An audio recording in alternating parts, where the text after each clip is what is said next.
the card readers weren't working at first, and the voters actually told the INEC officials that they are not going to leave here until they vote.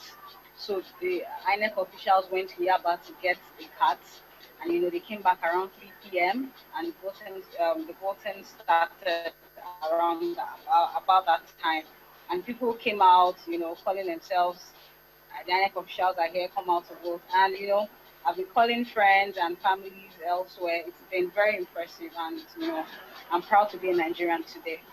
Wow, that's nice to hear from you because we've only had most of the people who make such positive comments call from outside the country. So it's really nice. But what do you make of all this? Some people have said even in the areas there are no card readers, INEC officials are not there. What do you make of that? I mean, with being proud to be a Nigerian at this time. Yeah, so I think, like someone said on Twitter, that the problem isn't really with the card readers. The problem has to do with logistics. I don't think that, I'm not sure that the card readers were actually tested, all the card readers.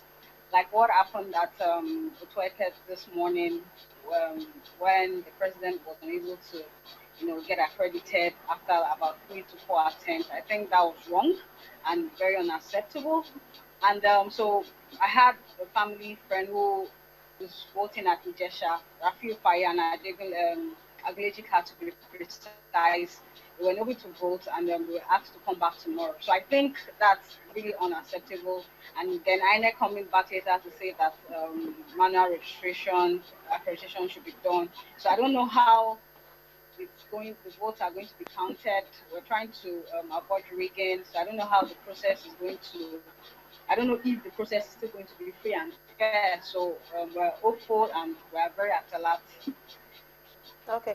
Well, I remember just before the elections, the issue of the card readers, it was well discussed, and we had some people saying, "Oh, we're not ready for it yet," and some Nigerians also said, "Well, if we say we're not ready for it yet, when are we going to be ready?" So, looking at it from that perspective, don't you think like we've just taken off? So, I mean, this is kind of forgivable.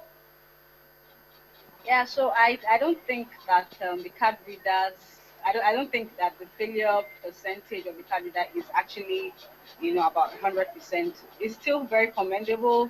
People were still able to register. So I think we have taken a step forward. So I just hope that by 2019, we won't be rehearsing like we're doing now.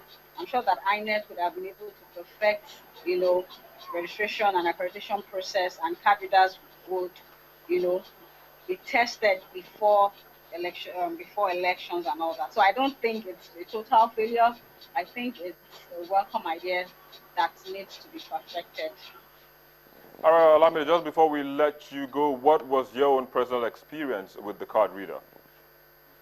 Yeah, so I didn't get to vote because I was unable to get my PVC after about 6 to 7 attempts. But here on my street, I've been monitoring, so I have my neighbors who are agents of various parties, and the process has been smooth. So people are now registering here at Itire, the what's the name of the community now? Olatunji Street here at Oduero. So I think that the process is ongoing, but the issue is it might get. I don't know how many people will get accredited and how many people will vote, but I'll surely go there to monitor things and share Uh, feedback via social media. and I trust you've been very active on the social media. I have been very active, I can only sharing imagine. reports. All right, thank you so much, Olamide, for being a part of Thank you Polestream. for And of having course, me. when you And monitor well things, done. just make sure you do let us know. Of Well, that's where we are with the Hangout. We'll take a break and we'll return. We'll look at just a few more of the pictures you have been sending in. Please stay with us.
welcome back.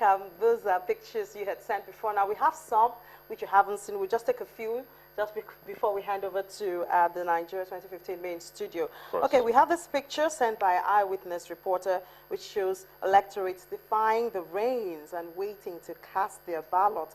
That's at Abattoir area of Agege in Lagos, and that was sent to us by Benga. And this eyewitness reporter says voting started at 4:15 p.m.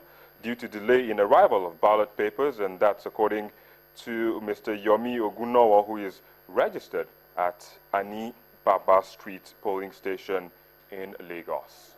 Then we go all the way to Nasarawa State, where election materials arrived at the Nasarawa ward of Chikun local government area at 11:36 a.m. Card readers also could not read the fingerprint of many voters, and INEC official will not allow people to be accredited. That's from Johnson. Well, another polling booth in Okwebi Junior Grammar School off Ajanaku Street, it says it rained heavily, and despite the heavy rain, voters stayed inside the rain to cast their votes. And this is from Akinola, who sends this from Lagos. Yeah, we're talking about that. Our political correspondent, Sheung, who went out today, said that one of the things he noticed is just the strong passion of Nigerians. Oh, yeah. They just want to be a part of you can even see that from the yes, pictures. not even the rains can stop them. Stop them. I mean, that zeal, that desire to put their thumbs on the ballot paper. And have a voice Exactly. in the running of the country. Let's see how that goes. Yeah. Well, we have to hand it over to the main studio, the Nigeria 2015 main studio now. We'll surely keep on